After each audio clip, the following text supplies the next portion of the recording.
travailler dans une ferme de cannabis, ce que j'ai appris.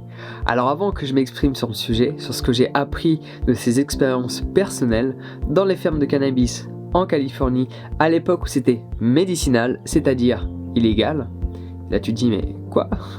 Oui, parce que les fermes qui ont la carte médicinale à l'époque du moins en Californie faisaient pousser beaucoup plus que ce qu'ils étaient autorisés, du coup c'est plus trop médicinal, parce que médicinal fait partie de la part légale, mais quand tu fais pousser 5, 10, 20 fois plus que ce que le gouvernement t'autorise à faire, t'es plus dans la légalité. Et dans tous les cas, la carte saute, la carte légale médicinale, pourquoi? Parce qu'ils ont tous le port d'armes.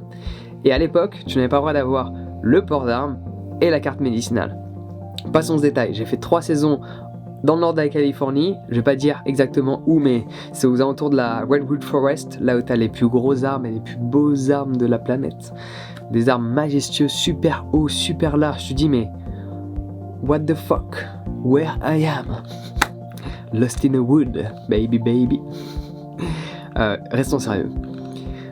Avant que j'exprime ce que j'allais exprimer, pour que tu crois aux propos que je m'apprête à te partager, si tu n'as pas vu ma vidéo L'industrie du cannabis, ce que M6 ne te dit pas, je te recommande d'aller la voir parce que dans cette vidéo là dont je te parle, j'ai mis un extrait qui dure un peu moins de 2 minutes où je me balade dans la ferme, où je te montre les plants à l'extérieur, beaucoup de plants, là où on les a fait sécher, donc un peu dans la yourte, un peu dans une grange, enfin tu vois que c'est monstrueux, il y a beaucoup de plants, c'est pas un truc dans un placard, c'est pas du tout ça, c'est une forêt qu'ils avaient. Donc je te recommande d'aller voir ça, comme ça tu vas pouvoir réaliser que ce que je raconte, c'est pas tiens j'ai envie de faire une vidéo et de parler du cannabis, j'ai travaillé là-bas, mais c'est faux. Non, j'ai fait une vidéo où tu vois ma tête dans les fermes, donc c'est vrai, je te le prouve par A plus B. Après, ce qu'il faut savoir, c'est qu'à l'heure actuelle, je ne fume plus ni de tabac, ni de cannabis, ni d'alcool. Et la vie est bien plus belle. Oh yeah. Et je te recommande de faire de même. Oh non, sans déconner, c'est vrai. Et tu vois, la première fois que je suis allé bosser dans les fermes de cannabis en Californie, j'avais déjà arrêté de fumer du cannabis. Je consommais encore un peu d'alcool, mais quasiment plus. Et j'avais déjà arrêté la clope depuis un bon petit moment. J'ai recommencé à fumer. Par contre, la deuxième fois que j'y suis allé, la troisième fois, je n'ai pas fumé une seule fois. Et c'est intéressant du coup de travailler dans une ferme de cannabis où la première fois tu fumes et les autres fois tu ne fumes pas. Tu peux voir les choses différemment. Donc qu'est-ce que j'ai appris ?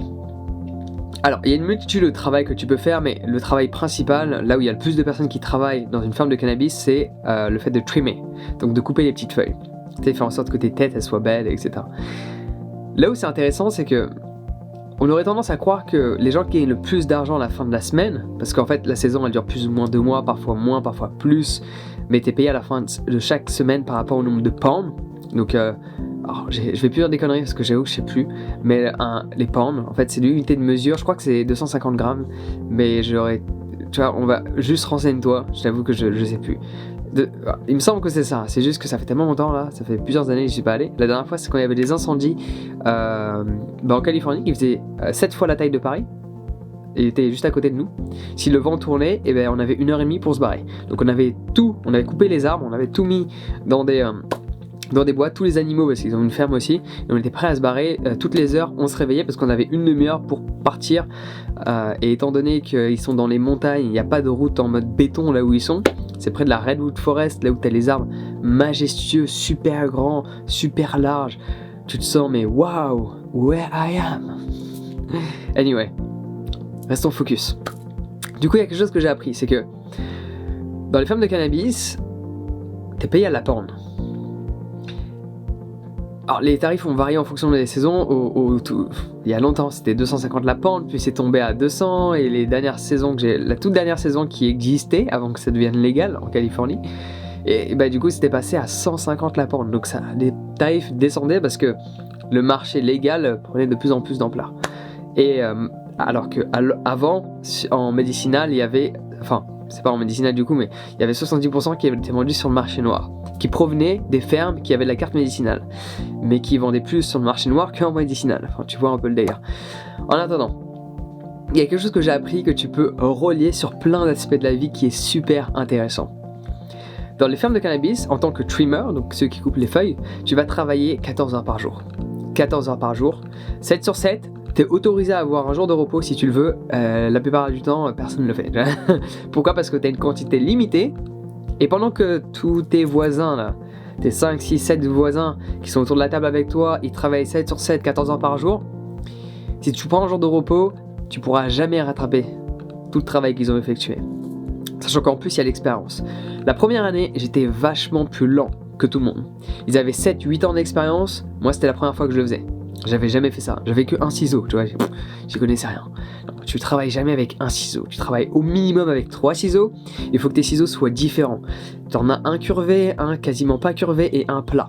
Pourquoi ? Parce que tu travailles pas les mêmes muscles de la main, et quand pendant 14 heures tu fais ça, toi tu as envie de faire ça avec les 2 doigts là, puis tu as envie de le faire avec les doigts du vent, enfin... Tu commences à être un expert en ciseaux. Puis parfois tu utilises, je sais plus c'est quoi le produit pour le nettoyer. Ou parfois quand t'es trop dans le speed, parce que du coup tu dis ouais allez, j'accélère, t'acceptes de défoncer ton ciseau en prenant un briquet pour enlever le truc. Les gants t'en changes je ne sais pas combien de fois par jour. Ça va qu'au final ils m'avaient acheté, parce que je leur ai demandé, des gants en patate. C'est vachement mieux que le plastique, ça dure plus longtemps. Je changeais mes gants que 3 fois par jour. Alors qu'avant c'était 7 fois par jour avec du plastique. Passons ce détail là. Chaque personne qui travaille plus rapide que toi, qui est plus rapide, dans la logique tu vas dire va faire plus d'argent. Mais ça c'est sur le court terme. Sur le long terme cela n'est pas le cas. Sur le long terme, il y a de grandes chances que ces personnes soient beaucoup moins gagnantes que toi. La première saison, qu'est-ce qui s'est passé ? J'ai fait beaucoup moins d'argent que toutes les personnes avec qui je travaillais, qui étaient autour de la table avec moi, principalement des Américains. Beaucoup moins d'argent que chacun d'entre eux. Ils étaient beaucoup plus rapides que moi, beaucoup plus d'expérience. Sauf que je m'appliquais. Mon travail, il était magnifique. Les têtes, elles étaient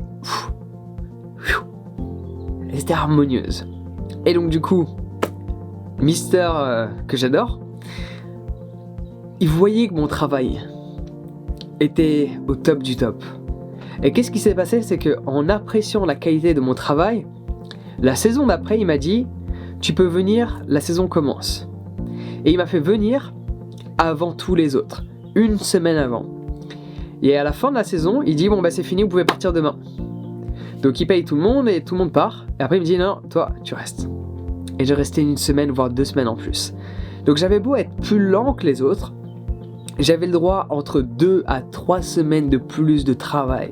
Alors sur cette première semaine et sur cette semaine également de fin, la semaine d'avant que les gens arrivent et la semaine d'après, je travaillais pas forcément 14 heures par jour.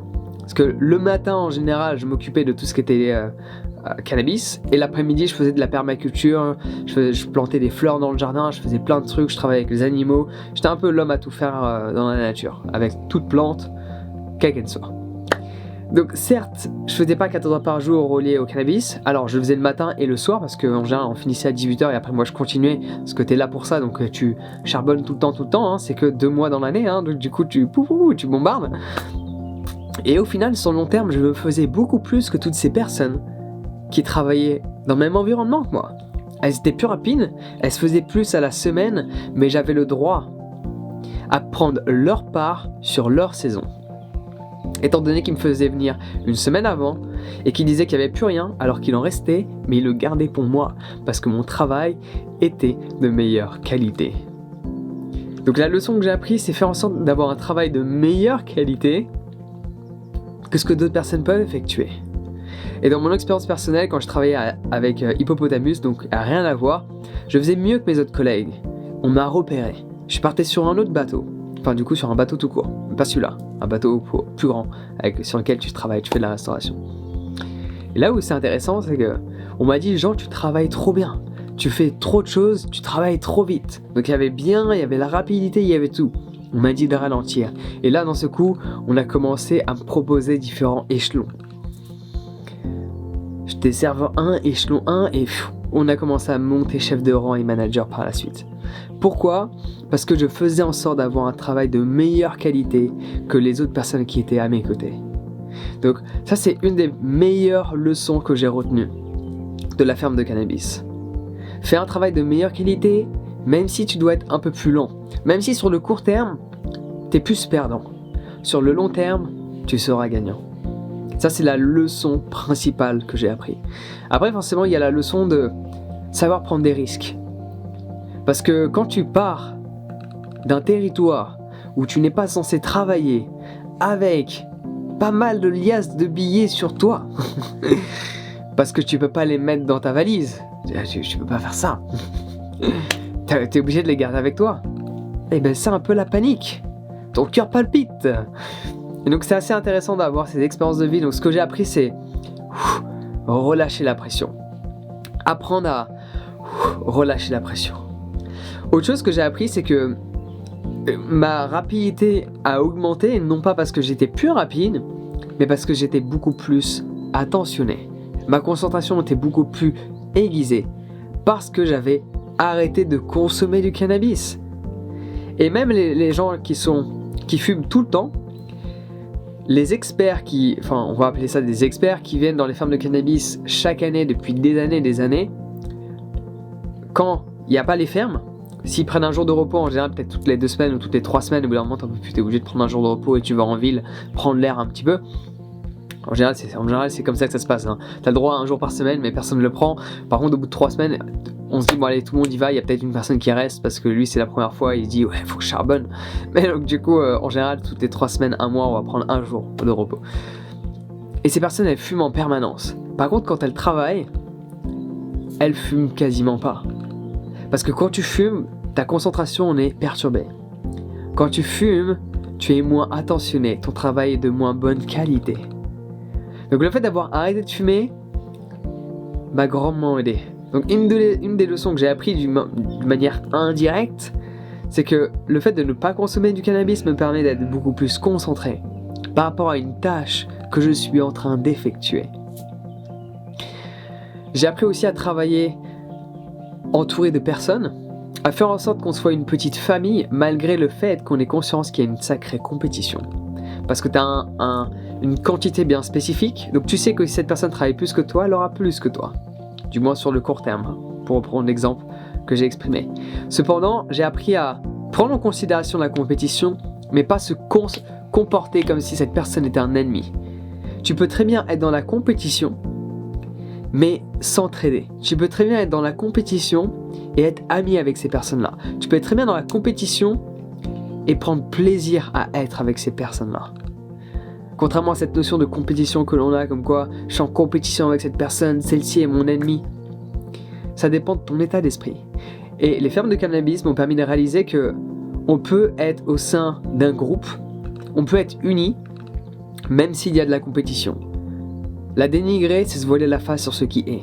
Donc tu en as conscience, mais cela ne t'empêche pas de passer des bons moments et même de prendre plaisir à, du coup c'est ce qui se passe parfois, à la fin de la soirée, tu prends du temps pour rouler un pet à l'autre personne, même si c'est toi qui fumes plus, tu prends ton temps pour faire ça. En fait tu acceptes, et ton temps c'est ce qu'il y a de plus précieux, surtout dans les fermes de cannabis où tu bosses toute la journée.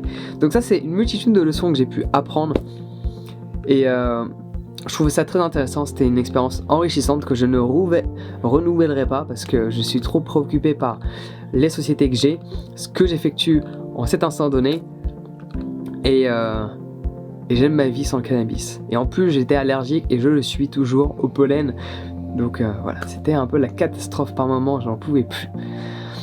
En attendant, je te recommande fortement de limiter ta consommation, voire de la supprimer. Peu importe si tu as envie de travailler dans une ferme à un moment donné, peu importe si tu as envie d'avoir une expérience bien spécifique reliée au cannabis, tu seras beaucoup plus heureux sans. Que tu veuilles le croire ou pas, je sais ce que je raconte. J'ai eu une expérience avec le cannabis que la plupart des gens n'ont pas. Pas uniquement par rapport au fait que j'ai travaillé dans les fermes de cannabis, par rapport à d'autres choses que je ne veux pas exprimer. Mais j'ai une expérience un peu hors du commun reliée à cette plante. Et je peux te garantir que tu seras beaucoup plus heureux et heureuse sans cette plante. Donc si tu veux voir quelles sont les étapes à mettre en place pour te libérer de cette addiction, j'ai un guide qui va grandement t'aider et il est totalement gratuit. Tu peux le télécharger dès à présent en cliquant sur le lien dans la description. Sur ce, on se retrouve directement de l'autre côté sur mon site internet. Prends prends soin de toi et passe une excellente journée.